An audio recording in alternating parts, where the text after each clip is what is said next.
नमस्कार दोस्तों, मैं हूं अज्ञात। दोस्तों, आप लोगों ने ट्रक ड्राइवरों की कई कहानियां सुनी होंगी। लंबे सफर, सुनसान रास्ते, अजीब घटनाएं।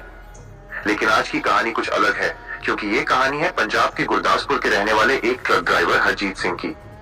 हरजीत कहता है कि उसने जिंदगी में कई रातें सुनसान हाईवे पर काटी हैं, लेकिन जिस रात उसने काला मोड़ का सफर किया, उस रात के बाद से वो आज तक उस रास्ते से नहीं गुजरा। तो दोस्तों, आराम से बैठ जाइए, लाइट्स बंद कर दीजिए और तैयार हो जाइए, क्योंकि हम अब ये कहानी हरजीत के पॉइंट ऑफ व्यू से सुनने जा रहे हैं। मेरा नाम हरजीत सिंह है। मैं पिछले 15 सालों से ट्रक ड्राइवर हूँ। कई कहते हैं कि ट्रक चलाना आसान होता है, सिर्फ हाईवे पकड़ो और निकल जाओ। लेकिन सच्चाई ये है कि हम लोग हर रात मौत के साथ रेस लगाते हैं। एक गलत मोड़, एक सेकंड की नींद, और इंसान कब जिंदा से लाश बन जाए कोई नहीं जानता। लेकिन मेरी सबसे बड़ी मुश्किल ट्रक नहीं थी, घर की हालत थी। बीवी, 2 बच्चे, घर में मेरे अलावा कोई कमाने वाला नहीं, इसलिए डर लगे या मौत, मुझे हर दिन ट्रक लेकर निकलना ही पड़ता है। ये बात नवंबर 2017 की है। ठंडी रात थी। मुझे जालंधर से कश्मीर की तरफ माल लेकर जाना था, फल और दवाइयों की बड़ी खेप। कंपनी ने मुझे कहा था, ग्रेटर देन हरजीत, देर मत करना, सुबह तक माल पहुंचाना है। और हाँ, काला मोड़ वाले रास्ते से मत जाना, वहां कई हादसे हो चुके हैं। मैंने भी मुस्कुरा दिया। हादसे?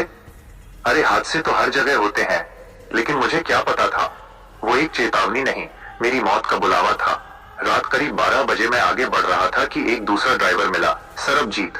वो बोला, ग्रेटर देन हरजीत, काला मोड़ से निकल जाओ, रास्ता छोटा है, 2 घंटे बच जाएंगे।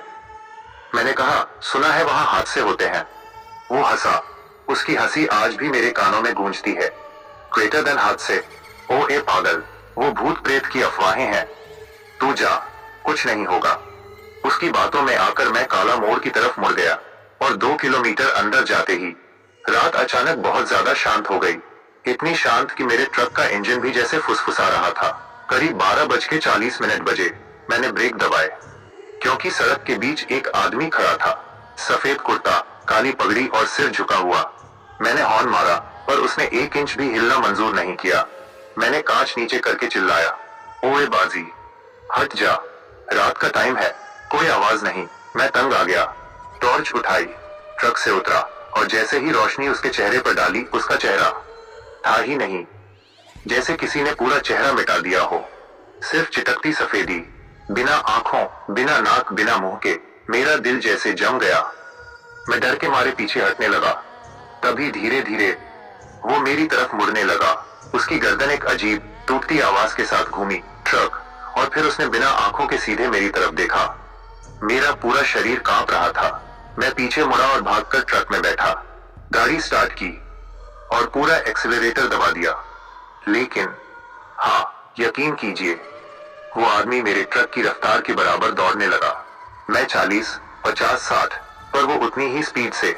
उसका चेहरा अब खिड़की के पास था, बिना आंखों वाला चेहरा। और अचानक उसने एक आवाज निकाली, रुक का। मैं आज भी वो आवाज भूल नहीं पाया। मैं दौड़ता जा रहा था कि आगे अचानक एक औरत दिखी, लंबे बाल, सफेद सूट, चेहरा ढका हुआ। वो भी सड़क के बीच खड़ी थी। अब मेरे पास 2 ही रास्ते थे। 1, ट्रक उसके ऊपर चढ़ा दूं, 2, या ब्रेक लगाऊं। लेकिन 2 सेकंड में फैसला करना था।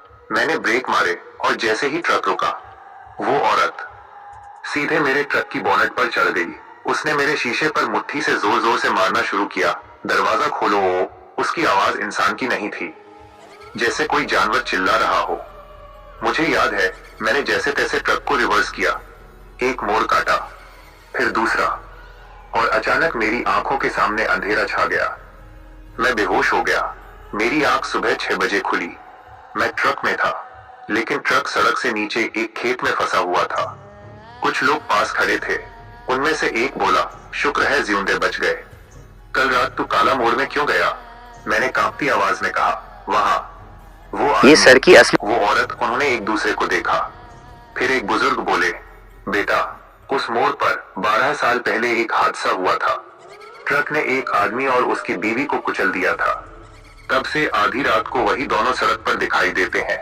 जो ड्राइवर रुक जाए वो बच जाता है, जो भागे वो हादसा कर देता है। मेरी रीढ़ में सिहरन दौड़ गई।